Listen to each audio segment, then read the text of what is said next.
اگر انسان صبر کرنے والا ہو تو اس کے ساتھ کی گئی ہر زیادتی کا جواب عرش سے آتا ہے، کیونکہ اللہ تعالیٰ عز و جل صبر کرنے والوں کے ساتھ ہے۔ کردار اور تربیت۔ لوگوں کے ساتھ ان کے کردار کے مطابق نہیں بلکہ اپنی تربیت کے مطابق رویہ اختیار کریں۔ اس دنیا میں کاغذ کے نوٹ محنت کے بغیر نہیں ملتے، تو جنت کی نعمتیں بھی اتنی سستی نہیں کہ محنت کے بغیر جھولی میں ڈال دی جائیں۔ اگر سچ کا تیر مارنا ضروری ہو جائے تو پہلے اس کی نوک کو شہد میں ضرور ڈبو لیں۔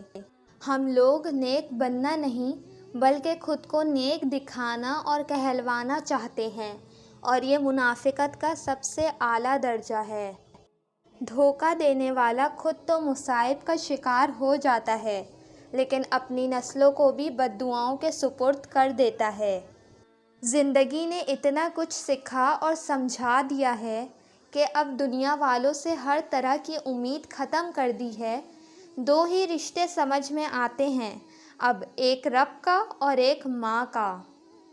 کسی کے بارے میں غلط گمان نہ کریں، کیونکہ آپ اس کی زندگی کے الجھنوں سے واقف نہیں ہیں۔ ہم اتنا زور اپنے آپ کو درست کرنے میں نہیں لگاتے جتنا زور دوسروں کو اپنے سے زیادہ غلط ثابت کرنے میں لگاتے ہیں۔ کبھی کبھی زندگی ہمارا امتحان لینے پہ آ جاتی ہے، اور وہ بھی اپنی پوری طاقت کے ساتھ۔ امتحان بھی ایسا کہ نہ کسی کو بتایا جا سکے، نہ مدد لی جا سکے۔ نفرت ایک مردہ ہے جسے لوگ اپنے دلوں میں رکھ کر دلوں کو قبرستان بنا لیتے ہیں۔ برتن اور ظرف چھوٹا ہو تو زیادہ چیز سنبھال نہیں سکتا، چھلک جاتا ہے، چاہے علم ہو، دولت ہو، تقویٰ ہو، شہرت ہو یا عزت ہو۔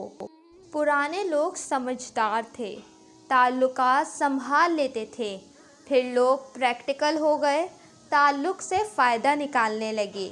اب لوگ پروفیشنل ہیں، فائدہ ہو تو تعلق رکھتے ہیں۔ ظلم کی بدترین شکل دھوکہ ہے، جو انسانی احساسات کو بری طرح کچل دیتا ہے اور یقین ختم کر دیتا ہے۔ خوشی تو دھوکہ ہوتی ہے، تتلی سے بھی ہلکے پر ہوتے ہیں، پھر سے اڑ جاتی ہے۔ دکھ تو پہاڑ ہوتا ہے، جہاں تخلیق ہوا وہاں جم گیا۔ حاصل زندگی حسرت کی سوا کچھ نہیں۔ یہ کیا نہیں، وہ ہوا نہیں، یہ ملا نہیں، وہ رہا نہیں۔